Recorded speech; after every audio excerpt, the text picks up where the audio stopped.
Human capital is the asset that this continent has, and therefore we must do whatever it takes to invest, to sharpen, to prepare this asset that is our young people.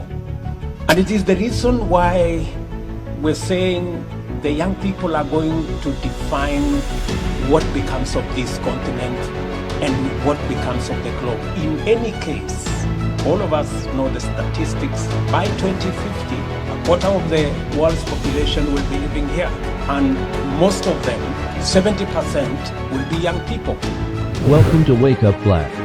Educate and enlighten. Thank you very much. Let me take this opportunity to thank my sister, the President of Tanzania, Dr. Samia Suluhu, for hosting this very important meeting and for inviting me to participate.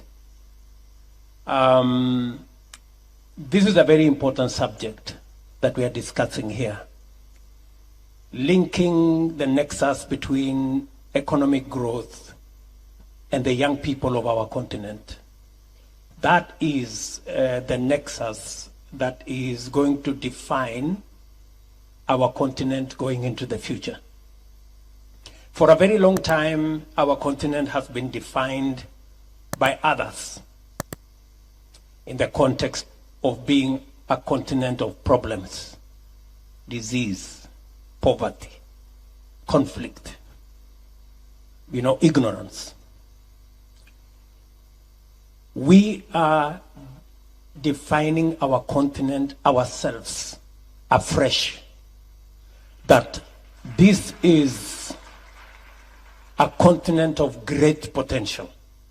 This is a continent of immense possibilities. Why do I say so? 60% of all renewable energy globally is in the African continent.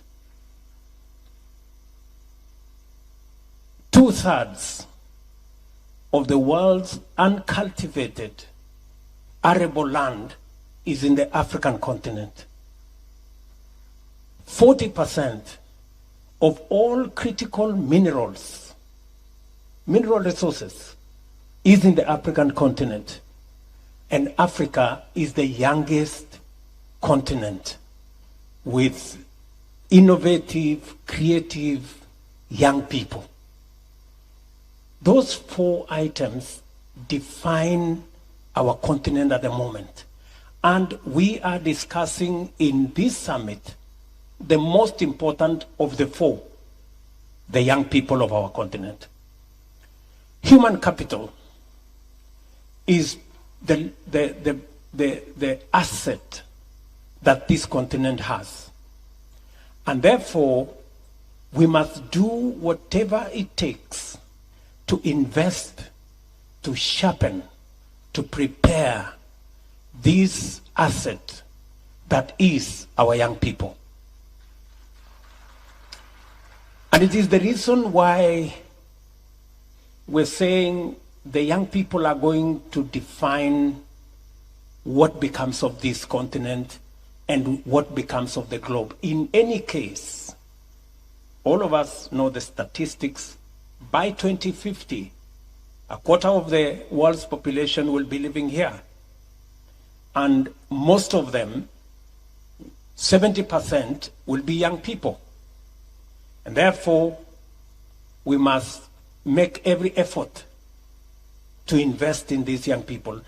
And the first investment that we must invest in is education, making sure that there is affordable, relevant, and accessible education.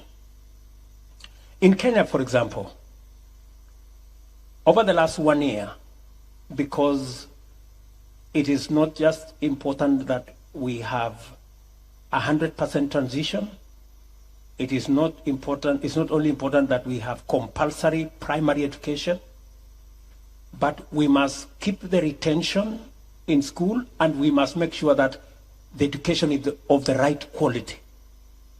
It is the reason why we are doing a couple of things. Number one, and I'm very encouraged to hear colleagues from different countries speak about school feeding program for young people in early childhood, in primary. In Kenya this year, we are scaling up school feeding from 1 million kids to 4 million children in school will have a meal every year, every day. Number two, to improve learning, the quality of learning. We've hired 55,000 teachers in the last 8 months.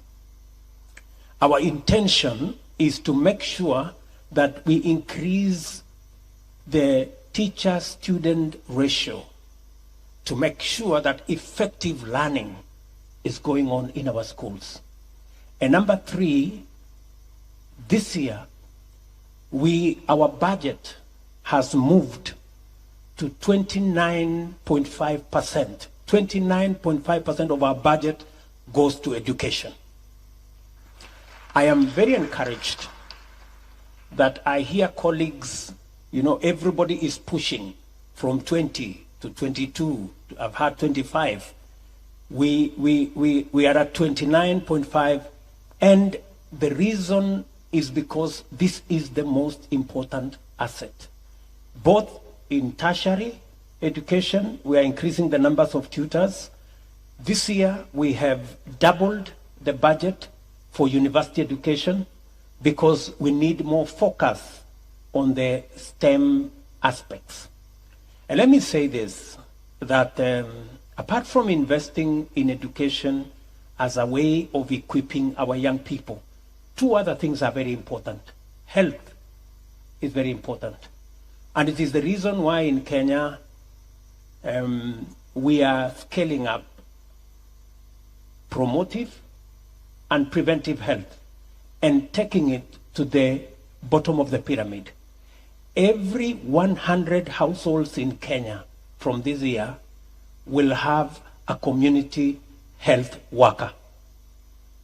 Meaning that together with our county governments, we will have 100,000 community health workers paid by the government of Kenya in conjunction with counties to make sure that health is accessible and we shift from curative to much more promotive and preventive health. It is also important that we begin the journey for health commodities to be available locally. And that is why we are providing incentives for local manufacture of an array of medical products. And finally, on the subject of youth, it's not just important for us to provide education and to make sure that we have healthy young people. We must think through. For a very long time, we haven't thought clearly about what happens to these youngsters when they come out of college, when they come out of school, when they come out of university. What we have done in Kenya this year, intentionally and deliberately, we have a deliberate program on creating jobs. We have a housing plan that will create 1 million jobs every year. We have a whole agro-processing value addition manufacturing plan that's supposed to create 500,000 jobs. Deliberate. We have a whole ecosystem around technology, e-jobs.